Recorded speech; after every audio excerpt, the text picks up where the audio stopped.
todos. O Guilherme Boulos deu uma boa enquadrada lá no Campos Neto, que é o presidente do Banco Central, junto com o Lindbergh. Vamos ver juntos.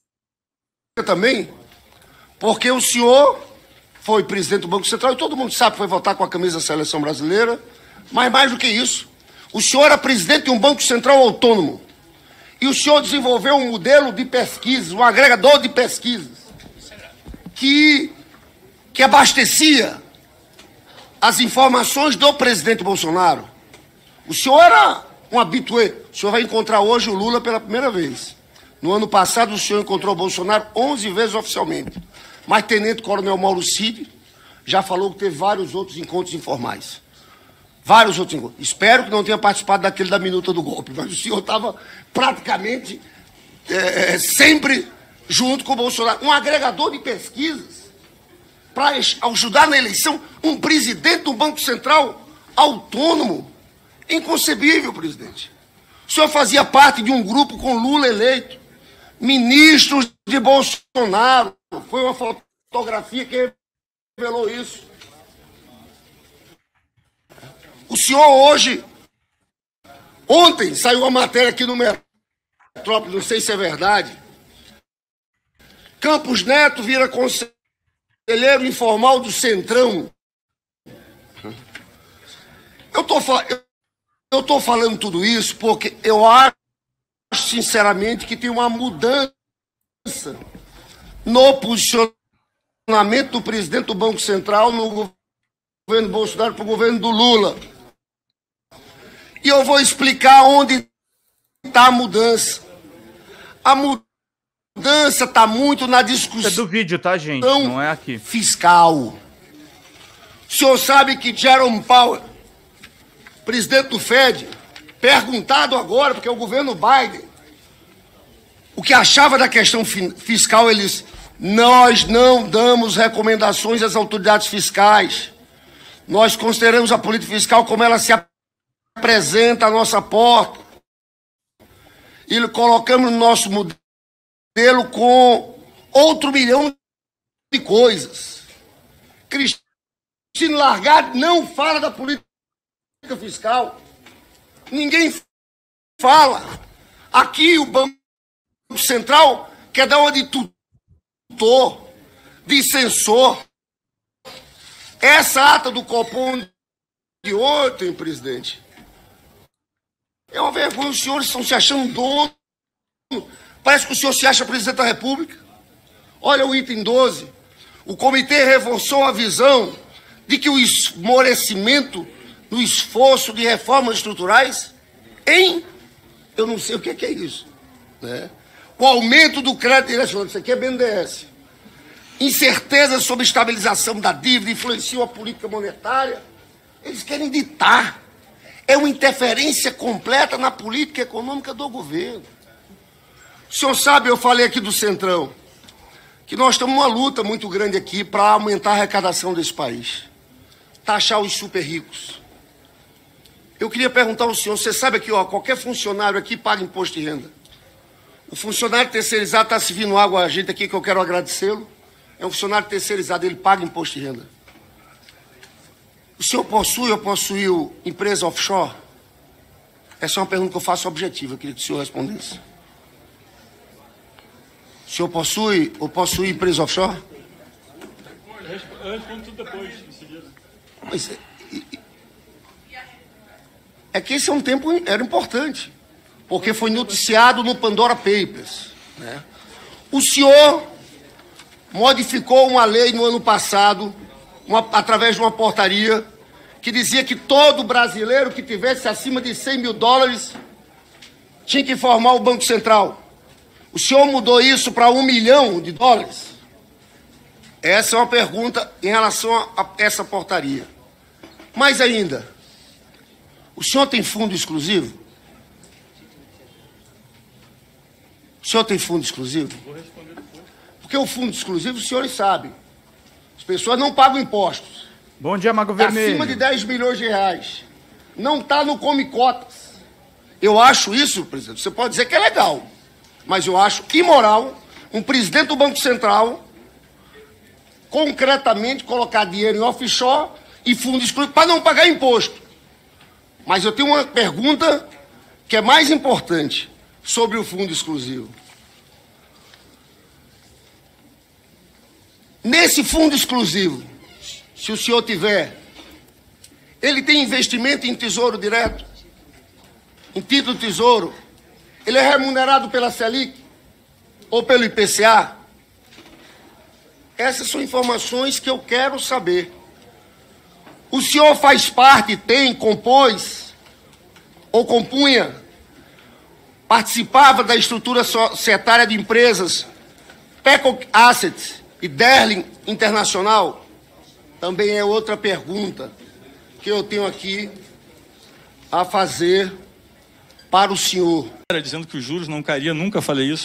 Não sei de onde é que saiu, nunca falei. Jamais falaria isso. Nunca teve nenhum vazamento nos últimos 5 anos no Banco Central. A gente tem um período de silêncio que eu respeito super. Muitas pessoas me convidam para eventos, acho que alguns estão aqui presentes. Eu digo, no período de silêncio não faço eventos de forma alguma, né? Em relação à pesquisa eleitoral, nunca falei com o Bolsonaro sobre nenhuma pesquisa eleitoral, pode conversar com ele. Não sei quem era o marqueteiro do Bolsonaro na campanha, vocês podem chamar ele aqui e perguntar se algum dia ele falou comigo sobre alguma coisa de eleição, garanto que não, né? Em relação, essa última eu não entendi, se é conselheiro do Centrão, eu não sei nem muito bem o que significa isso, mas eu recebo todos os parlamentares aqui, né? O próprio deputado Paulo Guedes falou, me requisitou uma audiência, eu recebo. Deputado, professor Mauro Benevides, qualquer um que pedir audiência eu recebo, independente, porque eu acho que a função do Banco Central Autônomo é receber a todos. Se tem mais gente de partido A, B ou C que pede audiência, esses vão ser mais atendidos, mas eu estou aberto a todos que pedirem audiência, até incentivo a todos que vão ao Banco Central para conhecer o nosso trabalho, para que a gente possa debater com vocês o que a gente está fazendo. Porque às vezes a proximidade acaba diminuindo algumas resistências. A arrecadação dos super ricos, sou a favor da arrecadação do fundo exclusivo, sou a favor da arrecadação do offshore. Aliás, diga-se de passagem, no governo anterior tinha um projeto de offshore que a gente quis fazer, e acho que o relator era o Celso Sabino, se não me engano, o deputado Celso Sabino, que a gente queria fazer a taxação das offshore, né? E eu achava que a taxação, a alíquota para taxação tinha que ser mais alta. Eu pedi que fosse 10%, achei que 10% era razoável, voltou com 6%. Eu, inclusive, acho 6% baixo, para todos que estão aqui, já deixo a minha opinião, acho que tem que taxar mais, né? E tinha uma preocupação com a erosão de base, que é você taxar uma coisa e depois a base ser evaporada. Pela condução da sessão, cumprimentar o presidente do Banco Central, Grande Boulos, Roberto Campos Neto. O que me chamou a atenção, presidente, na tua exposição, não há o reconhecimento de um único erro que o Banco Central tenha cometido ao longo da sua gestão. Quer dizer, a apresentação do seu PowerPoint, embora rica em dados e tal, eu gostaria muito que os desempregados brasileiros, por falta de investimento, por falta de crédito, devido às taxas de juros exorbitantes que nós temos, vivessem na realidade daquele PowerPoint. Vivessem nessa realidade de uma gestão perfeita, sem reparos. Reconhecer erros é sinal de grandeza, presidente Roberto Campos Neto. Não deveria ser sinal de vergonha. Veja, você mesmo disse que a taxa de juro neutra, que é aquela que nem estimula nem desestimula a economia, é de 4,5%. Por que então que nós estamos com uma taxa de 12,75% e uma taxa real, não de 12,75%, mas bem acima de 4,5%? Você colocou a correlação entre a questão fiscal e a questão monetária da taxa de juros. Nessa correlação, em algum momento vocês consideraram o impacto fiscal que a própria taxa de juros elevada traz, na medida em que o pagamento de vários títulos da dívida pública pelo governo é feito atrelado à Selic? Isso é uma corresponsabilidade do Banco Central com a taxa de juros que estabelece para o agravamento da situação fiscal do país. E queria tratar aqui também do motivo que ensejou o seu convite aqui a essa comissão hoje, que foi, assim, o senhor chamou de erro operacional, eu chamaria de uma pedalada cambial.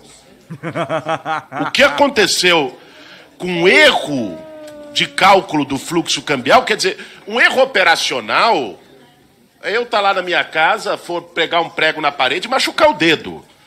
Um erro operacional não é 14,5 bilhões que foram calculados de forma equivocada. E aí eu queria, indo direto à pergunta, lhe perguntar o seguinte: o erro bilionário do Banco Central afetou pelo menos 15 meses de fluxo cambial. Período esse também que pegou a eleição do presidente Lula contra o seu ex-chefe, que o indicou, o ex-presidente Jair Bolsonaro. Um superávit no fluxo cambial é a entrada líquida de dólar na economia, que pode melhorar a expectativa e a... Cortaram o microfone. A expectativa e a confiança dos investidores com o governo vigente. E, portanto, ter um impacto sobre a avaliação de governo e o processo eleitoral. Então, o senhor disse há pouco, na sua resposta, que a maior prova da isenção é que aumentou os juros em ano eleitoral. Mas, neste mesmo ano eleitoral, o erro de cálculo de 14,5 bilhões do Banco Central pode ter elevado a confiança. Eu queria que o senhor, como o senhor pode mostrar que essa diferença bilionária não foi utilizada de modo intencional para favorecer o seu candidato que tentava a reeleição. E concluo, presidente Campos Neto. Presidente, não já era para concluir? Espero a mesma benevolência para os outros deputados. Concluo, como houve para todos o tempo de conclusão e como há por cordialidade, acho que o capitão Alberto Neto deveria considerar isso como é em todas as comissões. Que reconhecer erro não deve ser sinal de vergonha. Não teria nenhum problema o senhor reconhecer o erro de ter mantido a taxa de juros tão elevada no país. Obrigado. Eu acho que isso é bom para o Brasil, é bom para a República. Deputado Boulos, assim, o Banco Central comete erros. Obviamente, todo Banco Central navega entre dois tipos de erros. Todo Banco Central, em qualquer lugar. Então, quando você entra em qualquer período de ajuste de juros, você tem dois tipos de erro que você pode cometer. Um erro é falar, poxa, subiu os juros demais. Eu poderia ter feito esse trabalho com menos custo social.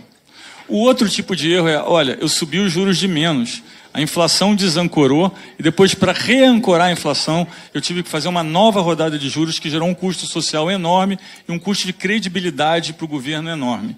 Todo o Banco Central navega nesse tipo de erros, que é o erro de errar para mais e o erro de errar para menos. Quando a gente está nesse caminho, tentando ver qual é o erro que a gente está tentando fazer, a gente olha algumas variáveis. E, às vezes, as estimativas são erradas. Os economistas erram as estimativas. Hoje, olhando em retrospectiva, você fala, poxa, os juros a 2% estava abaixo demais. Sim, olhando hoje, sim. Talvez não devesse ser tão baixo. Mas, naquele momento, a gente achava que podia ter uma depressão, que o PIB brasileiro podia cair 7%, 8%.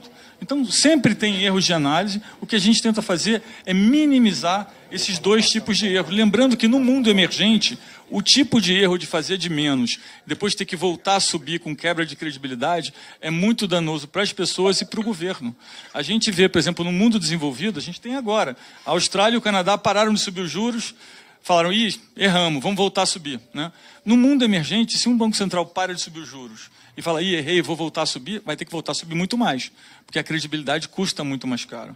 Então, sim, a gente tem vários tipos de erro de análise, de erro de interpretação. O Banco Central não é perfeito. O que a gente tenta fazer é tentar olhar quais são os dois tipos de erro que a gente tem e navegar de tal forma que tem o menor custo para a sociedade possível. Eu entendo que as pessoas não entendem, às vezes, é difícil explicar para a pessoa que está lá embaixo o que o Banco Central faz, o que a gente tem que... É difícil explicar porque ele não quer que vocês entendam, tá, gente?